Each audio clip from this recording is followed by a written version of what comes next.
Turminha, tudo certo? Animadinho para poder continuar estudando, hein? Vamos continuar entendendo a membrana plasmática, um pouco do seu funcionamento. Olha só, no vídeo anterior a gente comentou um tipo de transporte da membrana que ocorre de maneira passiva, ocorre sem gasto de energia.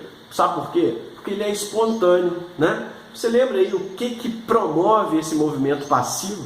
Você lembra? Vamos ver. É justamente, né, a diferença de concentração das moléculas de um lado da membrana, do outro lado da membrana, de maneira que o meio que tem mais moléculas é chamado de hipertônico, aquele que tem menos moléculas é chamado de hipotônico. Então a tendência natural em igualar as concentrações é chamado de gradiente de concentração, né? E no transporte passivo, o transporte vai ocorrer então, a difusão vai acontecer então a favor desse gradiente. É por isso que não gasta energia. Nesse momento, a gente vai falar do tipo de transporte que ocorre de maneira oposta, com uma característica diferente, que são os transportes ativos, certo? Por que ativo? Porque a tendência dele é contra o gradiente de concentração, né? É contra o gradiente eletroquímico. Só que como não é um transporte espontâneo, não é um transporte promovido pela diferença de concentração, a célula precisa de gastar energia para poder executá-lo, tá? Ele não é espontâneo, ele não é natural, a célula tem que fazer esforço para poder alcançá-lo, né? É como você vai poder aprender uma matéria, não é só colocar um livro na cabeça que o conhecimento vai passar, né? Você tem que gastar energia, você tem que se dedicar para poder o processo acontecer, né? No transporte ativo é assim também. Então vamos lembrar de umas coisinhas aqui, olha só. Nesse caso, a gente tem aqui uma representação, ó, do sódio, que você vai lembrar da aula anterior, do vídeo anterior, que é encontrado em maior quantidade fora da célula quando comparado ao meio interno, né?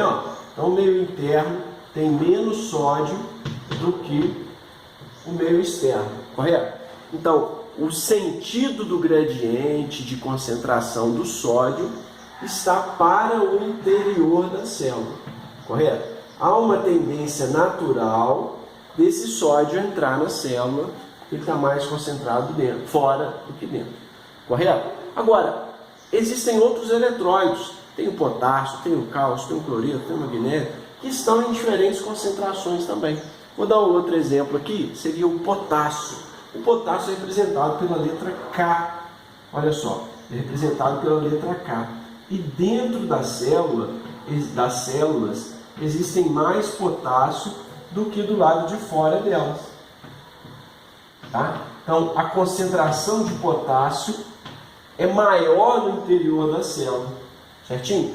Então, te pergunto, o gradiente de concentração do potássio está para dentro ou para fora da célula? Tá? Para saber o sentido do gradiente, tem que ver onde tem mais e onde tem menos. Qual é o meio hipertônico em relação ao potássio? É o lado de dentro da célula.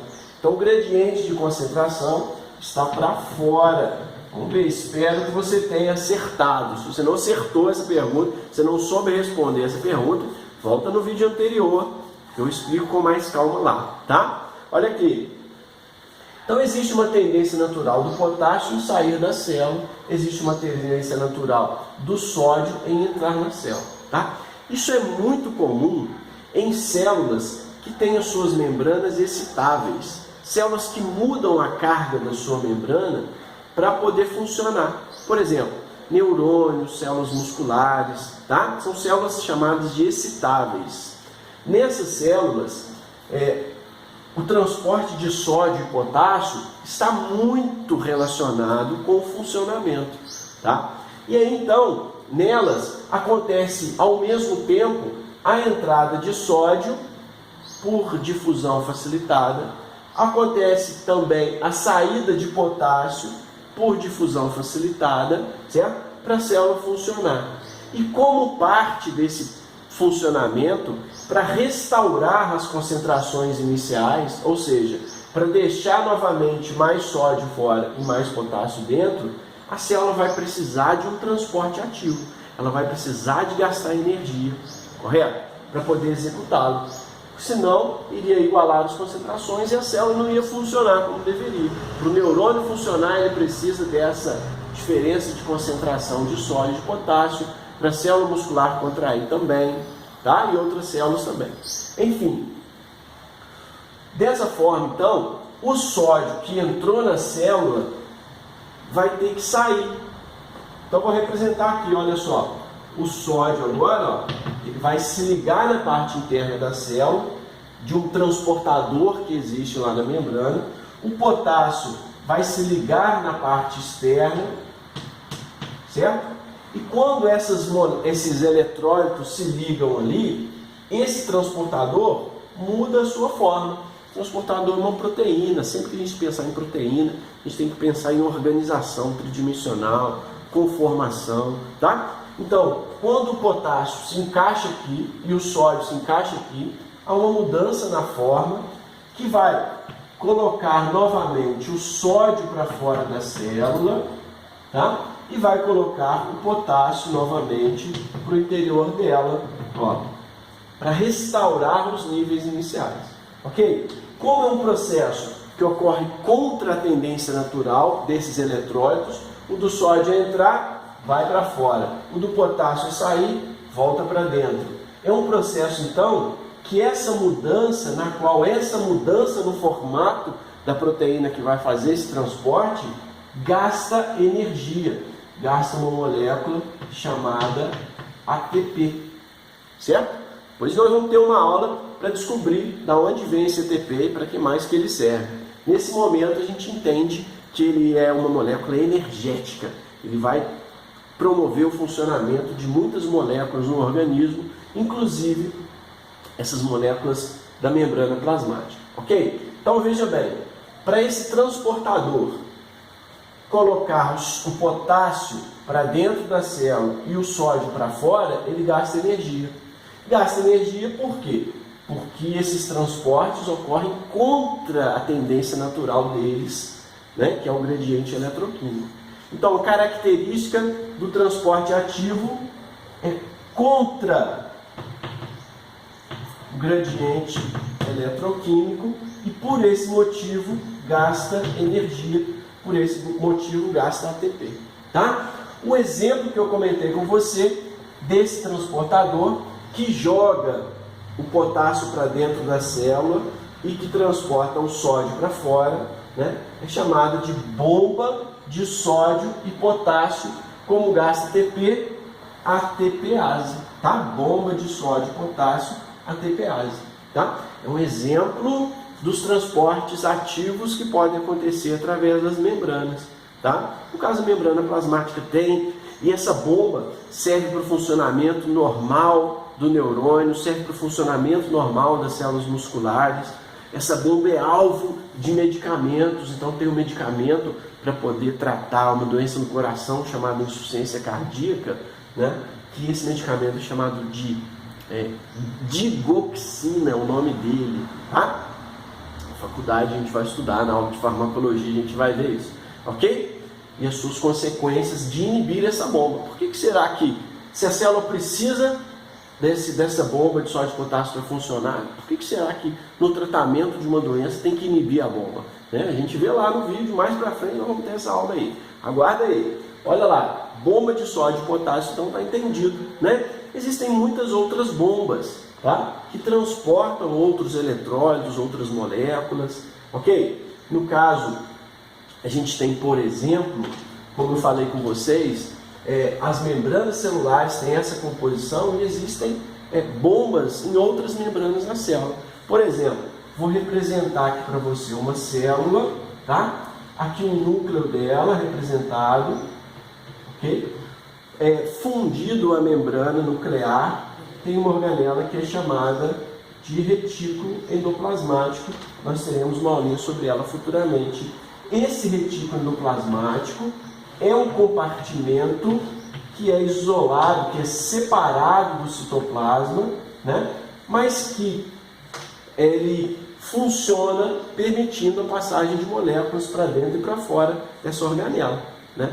Tem uma membrana que tem uma composição de mosaico fluido também, ok? Existe nessa membrana, olha só, existe nessa membrana canais de cálcio. Cálcio. Ó, existe nessa membrana canais de cálcio. Ok? Então, existem canais de cálcio também na membrana plasmática. O cálcio é um eletrólito, né, que está em grande concentração, fora da célula, maior do que no citoplasma. Tá? O citoplasma tem uma baixa concentração de cálcio. Está aqui representado. Então, o gradiente de concentração do cálcio está para dentro da célula.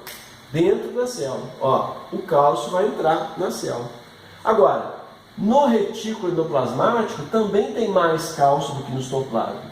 Então, quando necessário, esse cálcio vai sair do retículo para aumentar o nível no citoplasma.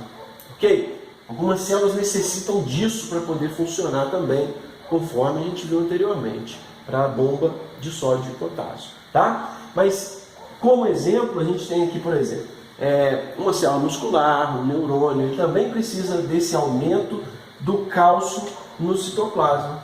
Ok? Aumento da quantidade de cálcio no citoplasma. Se a gente considerar que é uma célula muscular, esse aumento do cálcio faz a sua contração. E para ela relaxar, o cálcio tem que voltar a ficar com menos.